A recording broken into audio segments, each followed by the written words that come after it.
Yo amis français, c'est Ramous et je fais cette vidéo aujourd'hui puisque comme beaucoup de Français, j'ai écouté l'élocution de notre cher et tendre président, ce Emmanuel Macron, et sincèrement, je suis abasourdi par ce que j'ai entendu, abasourdi d'entendre un président tout simplement avouer devant son peuple son incompétence et qu'il a failli à sa mission première qui est de protecteur de la nation. Aujourd'hui, ce qu'on entend, c'est incroyable. C'est-à-dire que il faut se rendre compte qu'aujourd'hui, on a un président qui n'a pas pris la parole depuis des semaines et des semaines, qui a laissé un virus se propager dans son pays, sans prendre les précautions au préalable, sans fermer toutes les possibilités d'ouverture pour pouvoir laisser ce virus faire du mal à sa population. Et aujourd'hui, je suis en colère parce que on est tous concernés. On est tous concernés parce que une seule personne a le destin de millions de Français entre les mains. Et ce qui me choque par-dessus tout, c'est que cette personne nous dit « le pire reste à venir ». Le pire reste à venir, mais ensemble avec l'Europe, nous allons réussir à éradiquer ce virus. C'est faux. Je suis désolé, je vais être vulgaire, je vais m'énerver, je vais en venir à dire des mots qui sont forts. Mais c'est faux. Arrêtez de mentir, monsieur Emmanuel Macron, à votre peuple. Ça suffit maintenant. Il est temps de dire la vérité à ces gens qui n'ont rien demandé. C'est faux. Vous nous demandez d'avoir confiance en vous. On a eu confiance en vous. On a mis nos vies, nos familles entières entre les mains de ce gouvernement. Vous avez failli à votre mission. Vous nous vendez encore du rêve et encore et encore et encore. L'Europe va sauver, ensemble nous allons réussir. C'est faux, vous avez abandonné l'Italie. L'Italie, c'est plus de 1000 morts aujourd'hui. L'Italie, c'est des gens qui sont morts dans leur propre lit, sans pouvoir être pris en charge ou être même diagnostiqués. Ça suffit, monsieur Emmanuel Macron, on en a marre. Vous avez joué avec notre porte-monnaie, maintenant vous jouez avec notre santé. Ça suffit, monsieur Macron. L'ensemble des Français en ont marre de vous. Arrêtez, vous prenez des mesures qui n'ont ni queue ni tête. Comment voulez-vous rassurer un peuple en disant que les écoles sont toutes fermées, mais que les transports en commun restent ouverts? Mais ça n'a aucun sens. Aucun sens. Les transports en commun sont fréquentés par des millions de personnes en France. Et vous fermez les écoles. Et il était temps. Il était temps. Vous refusez de fermer les frontières jusqu'à ce que l'Europe vous donne le feu vert. Mais on en a ras-le-bol de l'Europe. On s'en fout de l'Europe. On s'en fout, vous n'avez fait que piquer notre argent, nous vendre du rêve, et maintenant on dépend de l'Europe, de l'Allemagne, de Bruxelles. Mais on n'en a rien à foutre de ces gens. Ces gens-là ne pensent pas à nous. Nous ne sommes que des chiffres pour eux. Nous, on ne veut pas être des chiffres. Aujourd'hui, ils parlent de personnes vulnérables de pouvoir être touchées par le coronavirus. De personnes peut-être, par exemple, diabétiques. Mon père est diabétique. Comment est-ce que je vais expliquer, moi, à mes enfants, que leur grand-père est décédé à cause du coronavirus parce qu'un président lui a dit « Non, mais il faut rester à la maison, mais il faut travailler, mais peut-être qu'il y aura un chômage technique, mais peut-être que...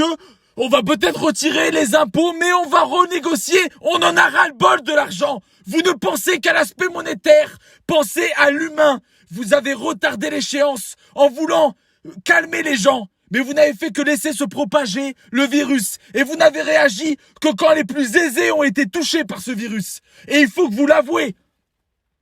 Avouez vos fautes. Mettez un genou à terre. Ça fait des semaines, des mois, des années que tous les Français vous démasquent à chaque étape de notre histoire. Aujourd'hui, on en a ras-le-bol. Ce virus va tuer de plus en plus de gens. Et vous l'avez dit. Vous avez dit que c'était que le début. Nos voisins italiens frontaliers. Tous les jours, des Italiens rentrent sur notre sol. Ce n'est plus une question de nationalité. Ce n'est plus une question de racisme ou non. C'est trop facile de se cacher derrière ces adjectifs. Ce n'est plus une question c'est une question de vie ou de mort. Vous n'êtes pas responsable.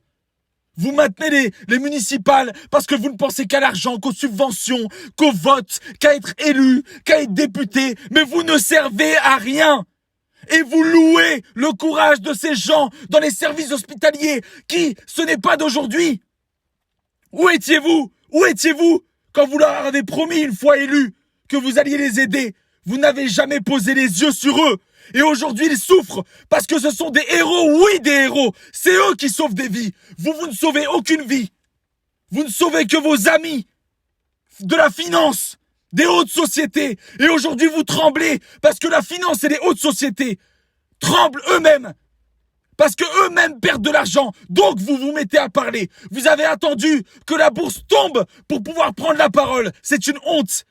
Il fallait au préalable, avant le moindre mort, la moindre contamination dans notre pays, fermer les frontières. Fermer tout risque d'épidémie. Aujourd'hui, il y a un dicton qui est dans votre chère belle France que nous on aime. Vous ne l'aimez pas, vous l'avez prouvé par votre échec. Il y a un dicton qui dit « Il vaut mieux prévenir que guérir ». Monsieur Emmanuel Macron, vous avez échoué. Échoué. Et aujourd'hui, vous avez prouvé que votre mandat est un échec total. Vous êtes la honte. Vous êtes le pire président de la 5e République. Vous n'avez pas fait honneur à notre peuple. Vous êtes le protecteur de la nation. Comment pouvez-vous prendre des mesures comme celle-ci aussi tard? Comment pouvez-vous rester aussi vague? C'est vague. Vous nous mettez de la poudre de perlimpinpin encore et encore. Donnez-nous des vrais faits, des vrais chiffres. Donnez-nous des vraies mesures pour sauver des vies. Aujourd'hui, comment on va expliquer aux gens qu'il y a des morts de partout? Il y a de plus en plus de contaminés. Et vous restez gentiment assis. Même si vous n'aimez pas votre peuple. Pensez au moins à votre femme, qui est une personne âgée, qu'on se le dise, et qui peut être touchée par ce virus et perdre la vie. Les Français doivent-ils attendre que Brigitte Macron soit atteinte du coronavirus pour pouvoir avoir un petit peu de considération de la part du président de la République? Pourquoi n'avez-vous pas les couilles de faire comme Poutine, Trump, qui ne sont pas des exemples, mais eux au moins pensent à leur peuple, et eux au moins prennent des mesures drastiques? Vous êtes la honte. Vous dépendez de l'Europe et vous l'avez encore prouvé. Vous demandez des efforts aux Français, mais ils les font tous les jours en se levant, en ayant la boule au ventre. Et ces mères célibataires, et ces pères, et ces chefs de famille, qu'ils soient hommes ou femmes, et ces gens dans les services hospitaliers qui se battent depuis des années, qui font tout pour sauver des vies, pendant que vous faites le barbeau dans toutes les villes du monde, en faisant des grands discours. Comment est-ce qu'on va expliquer? Vous nous promettez une rémunération alors que vous piquez dans les retraites de nos anciens et vous nous demandez de ne pas approcher nos anciens, de ne pas aller les voir, en plus de leur enlever de l'argent, de mettre leur santé en péril, vous nous demandez de ne pas prendre soin d'eux. C'est une honte, monsieur Emmanuel Macron. Vous devriez avoir honte et j'espère que tous les Français me rejoindront dans cette vidéo, la partageront pour donner vraiment aux Français l'image du président que nous avons. Ce gouvernement ne pense qu'à eux. C'est un gouvernement d'entrecouilles qui ne prend pas de responsabilité. Aujourd'hui, ils auraient dû prévenir. Maintenant, on est face à une épidémie sans précédent. Aujourd'hui, ce n'est que le début. Ça veut dire que le coronavirus n'est même pas à la moitié de sa vie. Ça va mettre des mois avant de trouver un antidote, pardon. Et aujourd'hui, vous attendez des semaines et vous réunissez et vous dites qu'il faut faire confiance aux services hospitaliers et aux scientifiques. Bien évidemment qu'on leur fait confiance, puisque c'est eux les pauvres qui se battent, qui ont 15 patients pour une seule personne présente. Et qui, quand ils se mettent en grève, il y a juste marqué grève ici, parce qu'ils ne peuvent pas rester chez eux, parce que eux ont une conscience morale. Vous n'en avez pas, monsieur Macron. C'est une honte. Et j'ai honte qu'un président de mon pays, que vous soyez le président de mon pays. J'ai honte. Et je me battrai toute ma vie. Et s'il arrive quelque chose à mes enfants ou à mon propre père, qui lui-même est fortement dans le viseur de ce coronavirus, je vous jure, devant la France entière sur cette vidéo, que je ne m'arrêterai pas là, que je porterai plainte, que je ne vous lâcherai pas. Et je serai toujours derrière vous comme tous les Français, parce que c'est une honte. Prenez vos responsabilités. Et maintenant, fermez les frontières. Fermez tout. Quand on n'a pas la solution, on bloque, on sécurise. On sécurise. On fait en sorte de tuer de l'intérieur ce virus. On ne laisse pas les gens dans la tourmente. Vous avez voulu, justement, ne pas mettre en place un climat de peur, mais vous l'avez fait de par vos médias et de par vos déclarations et votre silence. Votre silence est coupable de milliers de morts. Parce qu'il y en aura des milliers malheureusement. Votre silence est aussi une forme de virus. Votre incompétence est une forme de virus. Monsieur Emmanuel Macron, vous êtes le virus de la France depuis 2017. Depuis 2017, vous êtes le virus de la France. Et je vous crache au visage, et j'ai honte de vous, et je ne vous respecte pas, tout comme vous ne respectez pas mon peuple, mes frères et sœurs, les Françaises et Français, les anciens, les plus jeunes, tout comme vous ne respectez pas votre propre peuple. Je ne vous respecte pas, je vous méprise comme vous méprisez mes parents, et ma famille, et tous les Français. Alors amis français, s'il vous plaît, ne tombez pas dans le panneau de ces politiciens qui ne pensent qu'à nous prendre notre argent, qu'à nous prendre nos voix, et une fois qu'ils les ont, à faire régner juste pour prendre de l'argent, pour gouverner et vivre de leur retraite de président jusqu'à la fin de leur jour. Soyons unis, parce que seul on va vite, mais ensemble on va plus loin. Soyons solidaires, montrons sur les réseaux sociaux notre mécontentement, que oui, les écoles sont fermées, et c'est une bonne chose, mais il fallait faire avant. Il vaut mieux prévenir que guérir. Et aujourd'hui, on veut des vraies choses. Et on ne tape pas sur le service hospitalier quand on dit ça. Non, on tape sur le gouvernement qui n'a pas su prendre ses responsabilités assez tôt, qui attend de l'Europe des réponses. Prenez vos réponses à vous. Protégez les Français. Alors ça suffit, et le cinéma des médias a toute la journée ressassé des oui, mais non, mais c'est comme une grippe, mais non, mais on sait pas. Vous ne connaissez pas l'évolution du coronavirus. Vous ne savez pas si ce virus-là va évoluer en s'empirant, s'il va développer d'autres formes de contamination, s'il va développer d'autres formes de maladies, s'il va s'empirer. Lui-même l'a dit, ça risque de toucher les plus jeunes et ensuite ça peut toucher n'importe qui. Alors soyons solidaires. Montrons dans cette vidéo en la partageant que nous ne sommes pas d'accord, que nous méprisons ce président comme il nous a méprisés et qu'aujourd'hui s'il y a des morts, chaque mort sera à mettre sur le compte de monsieur Emmanuel Macron et ses compagnons de route du gouvernement. Vous avez du sang sur les mains. Vous avez du sang sur les mains. Et ça, c'est une honte. C'est une honte. Amis français, faites attention à vous.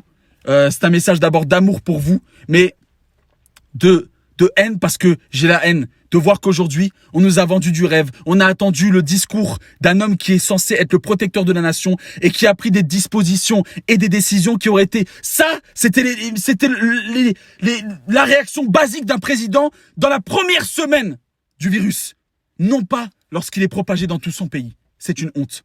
Je compte sur vous, s'il vous plaît, quand vous voyez cette vidéo. Prenez 3 secondes, partagez-la. Faites en sorte qu'elle soit vue de tous, qu'elle soit entendue de tous et qu'on puisse faire remonter aux oreilles de ce gouvernement qu'on sera derrière eux, qu'on ne les lâchera pas et que chaque mort sera à mettre sur leur compte parce que maintenant, il va falloir prendre leurs responsabilités et payer l'addition de ce coronavirus.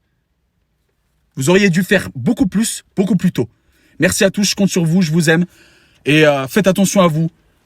Essayez de éviter un maximum la propagation en prenant vraiment des dispositions, en vous lavant les mains. Le masque, ce n'est pas une fin en soi, parce que le virus aussi est beaucoup dans le toucher. Faites attention et surtout,